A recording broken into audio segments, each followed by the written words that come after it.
My son Steven is 59 years old, and he needs to check with his wife before he can have lunch with his mother. I want you to understand that I say this not with bitterness. I say it the way you state a weather condition. It's raining. Steven needs permission for lunch. I spent about 2 years being devastated by this. Then I got practical. Practical is what I know. What I'm going to tell you is the thing nobody says because it sounds cold. It sounds like giving up. It is the opposite of giving up. It is the only move that actually works. And I know it works because I tried every other move first and watched each one fail in sequence like a very boring show I couldn't stop watching. My husband Marvin died in 2013. 38 years of marriage, gone in 4 months from pancreatic cancer, which does not negotiate and does not give you time to prepare. I was 74 years old, and I had been part of a unit my entire adult life, and suddenly I was a single woman in a 3-bedroom apartment in Queens, with Marvin's reading glasses still on the nightstand because I couldn't move them yet. Steven was my anchor, my only child. He called every day the first month, then every other day, then weekly. This is the natural rhythm of grief from the outside. People love you, and they also have lives, and the two things exist simultaneously, and you can't be angry about it even when you are. Then he met Carla. I want to be precise about Carla because precision matters to me, and because I have had 8 years to observe her without the distortion of fresh emotion. Carla is not a villain. She is a woman who needs to be the center of her husband's attention and has organized her life efficiently to ensure that outcome. That's a personality, not a crime. I've managed personalities my entire career. 34 years running a dental office means you have managed every variety of human difficulty while smiling pleasantly and keeping the schedule on time.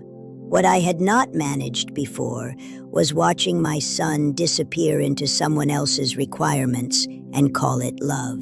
The first 2 years I did what mothers do. I called. I suggested dinners. I invited them both. Always both. I was never stupid enough to try to separate them.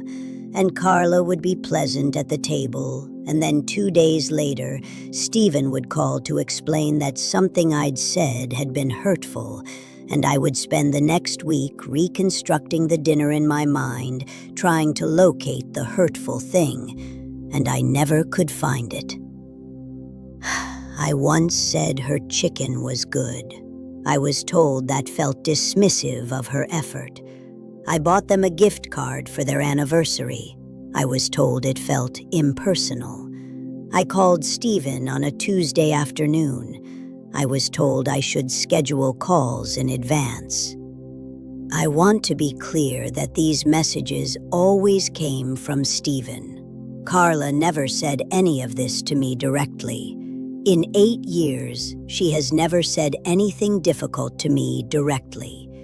This is, I eventually understood, its own form of expertise. In 2017, I made the mistake that I imagine most mothers in my position make eventually. I said something. Not cruel. I am not a cruel person, and I have a good enough vocabulary to be cruel precisely if I wanted to, and I did not want to.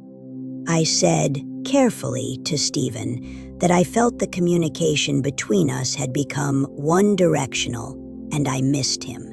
I may as well have thrown a grenade. 3 months of silence. Then a phone call from Steven explaining that I had made Carla feel unwelcome in the family. I still do not understand the geometry of how those two things connected. I have stopped trying. I sat with my red agenda on my kitchen table. I've carried this agenda since 1987. Paper, executive size, the same brand until they discontinued it, and I bought 32 of the last ones online. And I wrote at the top of a clean page, what is the actual problem And what is the actual goal? The problem was not Carla. Carla was a condition, like weather, like the interest rate. You don't argue with the interest rate. The problem was that I had been trying to recover the relationship I used to have with my son. That relationship required a version of Stephen that no longer existed in the same form. I was grieving that version and attempting to resurrect him through persistence, and persistence was the exact wrong tool for this particular situation. The goal, the real goal, stripped of everything sentimental, was contact, continued presence in my son's life, enough connection that when something mattered, I would know about it, and he would know I was there. That's a much smaller goal than what I'd been pursuing. It is also an achievable one. Here is what I did. All of it unglamorous. None of it satisfying in the way that a real conversation with my son would be satisfying. All of it effective. I stopped calling Stephen and started texting. Short, specific, no emotional content that could be interpreted. Saw this article about jazz. Thought of you. A photograph of something he'd like. A diner we used to go to. A basketball score. I asked questions that required only a sentence to answer. I made myself easy to respond to. He started responding. I redirected my energy outward. This is the part that feels like betrayal when you first do it, and feels like survival 3 months later. I joined 2 groups, a book group at the library on Tuesday mornings, and a mahjong game on Thursday afternoons that I had been invited to for 4 years and always declined because I was waiting to be available for Stephen. I stopped waiting.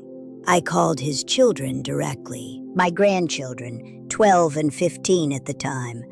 I didn't discuss their parents. I asked about school, about their interests, about what they were reading. The 15-year-old, Daniel, started texting me back about books. We have a correspondence now that has nothing to do with his mother or his father, and everything to do with the 2 of us.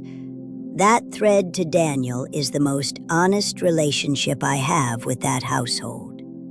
And then, this is the one that required the most discipline. I stopped giving Stephen information that could be used to evaluate me. I stopped telling him when I was sick, unless it was serious. I stopped telling him when I was lonely. I stopped narrating my emotional state. When he asked how I was, I said fine, and asked about him. I became, deliberately, a person who required nothing. Something shifted around 2019. I don't know exactly what caused it, and I've made peace with not knowing. Stephen started calling a little more. Not every week. We are nowhere near every week, but more. He came to Queens for my birthday in 2020 without Carla, who had a conflict. And we had dinner at the same diner I used to text him photos of. And for 3 hours, he was my son again, the way he used to be. He was funny. He asked about my book group. He told me things about his work he hadn't told me in years. I did not say, I've missed this. I did not say, why did it take so long? I did not say anything that would make him feel surveilled or pressured or guilty. I have the red agenda. I wrote it down when I got home. Dinner with Stephen, 3 hours. He was himself. I have learned to keep my receipts quietly. I'm 87 years old. I have 1 son, and I see him 4, maybe 5 times a year. That is not what I imagined.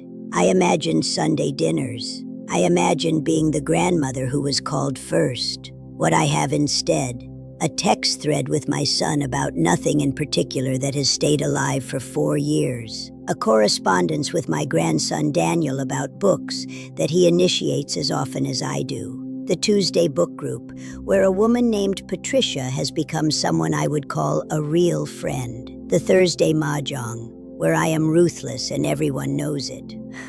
The red agenda is in my bag right now. It goes everywhere with me. 37 years of appointments, phone numbers, things to do, things that happened. Marvin's number is still in the back, under M, in my handwriting from 1987. I don't take it out. I don't need to. What I know at 87 that I did not know at 77 is this. You cannot hold on to people, not to the versions of them you love most. You can stay in motion alongside them and hope the paths cross.